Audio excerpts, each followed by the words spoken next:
سیدنا علی جنگ جمل کے بعد روتے تھے، وہ اس لیے نہیں روتے تھے کہ ان کو یہ تھا کہ میں نے کوئی جنگ غلط کی ہے، وہ اس لیے روتے تھے کہ کاش مسلمانوں میں جنگیں نہ ہوتی. جس طرح کہ سورہ مریم میں آتا ہے کہ سیدہ مریم کو جبرائیل نے آ کے عیسیٰ علیہ السلام کی بشارت دی، اس کے بعد تو شک نہیں ہونا چاہیے تھا، لیکن جب حضرت عیسیٰ کی ولادت ہوئی تو وہ کیا کہتی ہیں، کاش میں بھولی بسری ہو گئی ہوتی، مجھے دن نہ دیکھنا پڑتا کہ میں اپنی قوم کا سامنا کیسے کروں گی.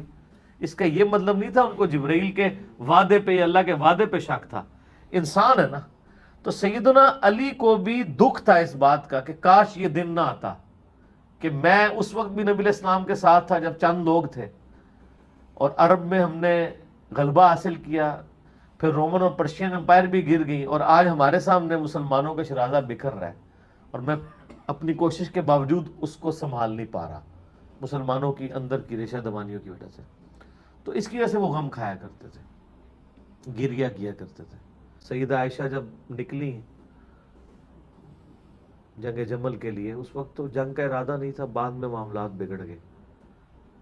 تو ہوم نامی جگہ پہ جب پڑاؤ کیا، وہاں پہ کتے بھونکے، تو انہوں نے کہا میں تو اب آگے نہیں جاؤں گی، میں نے تو نبی علیہ السلام سے سنا تھا کہ میری ایک بیوی کے ساتھ یہ معاملہ ہوگا.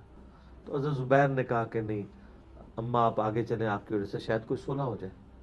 صلح کیا ہونی تھی، پھر وہ لڑائی والا معاملہ ہی ہوا. سیدنا علی کی شفقت کی وجہ سے حضرت عائشہ کی بھی جان بخشی ہوئی، انہوں نے بڑی عزت کے ساتھ ان کو واپس ان کے بھائی محمد بن ابی بکر کے ساتھ بھیج دیا. اب بھائی ان کا محمد بن ابی بکر حضرت علی کے ساتھ تھا، کیونکہ اس کی پرورش ساری حضرت علی نے کی تھی. حضرت بکر صدیق کی جو ایک بیوی تھی نا، اسما بنت امیس، حضرت بکر کی وفات کے بعد ان سے نکاح کر لیا تھا مولا علی نے، اور اسی سے محمد بن ابی بکر تھا. محمد بن ابی بکر کی اس وقت عمر آلموسٹ ہوگی کوئی 5-6 سال. تو اس وقت سے پھر حضرت علی نے ان کی پرورش کی ہے، اور وہ سیدہ عائشہ کو خیمے میں جا کے سمجھاتا تھا کہ آپ یہ غلط طرف جا رہی ہو. اب آ کے کھڑے ہو گئے، میدان سج گیا. علی ہر صورت کوشش کر رہے تھے کہ جنگ نہ ہو، کیونکہ ان کی سازش تھی کہ علی کے ہاتھوں قتل عام ہو تاکہ ہم علی کی دشمنی میں مزید اضافہ کر سکیں. علی چاہتے تھے کہ مزید قتل عام نہ ہو. مولا نے جناب حسن کو بھیجا، حسن جا کے سمجھا کے آ. جناب حسن آئے، اس وقت یہ بی بی خیمے میں تھی.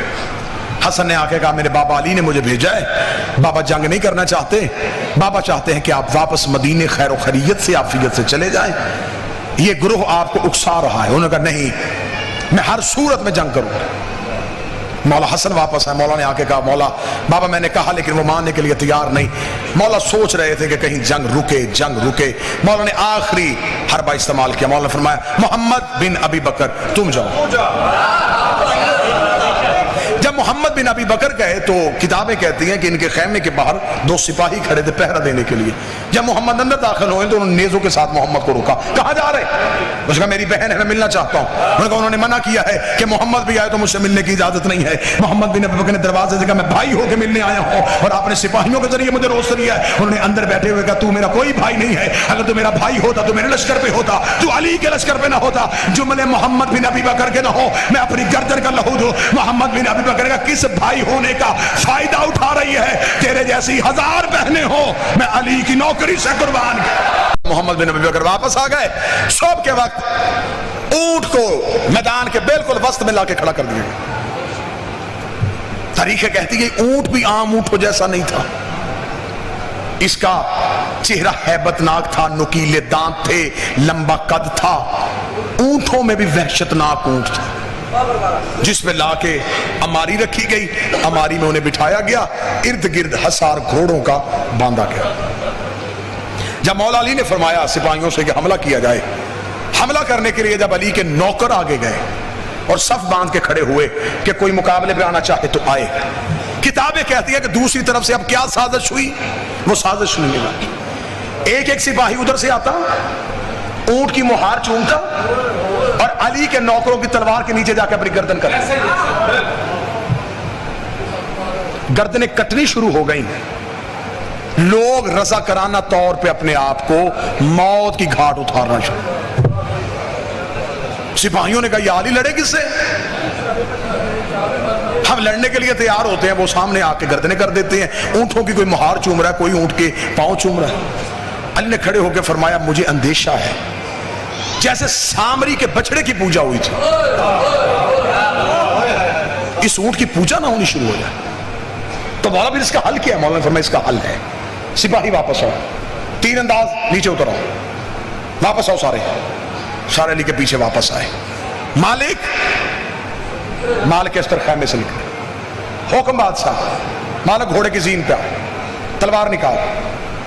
مالک گھوڑے کی زین پہ بیٹھے, مولا حکم فرمایا اونٹ کی ٹانگ کاٹ کے آ.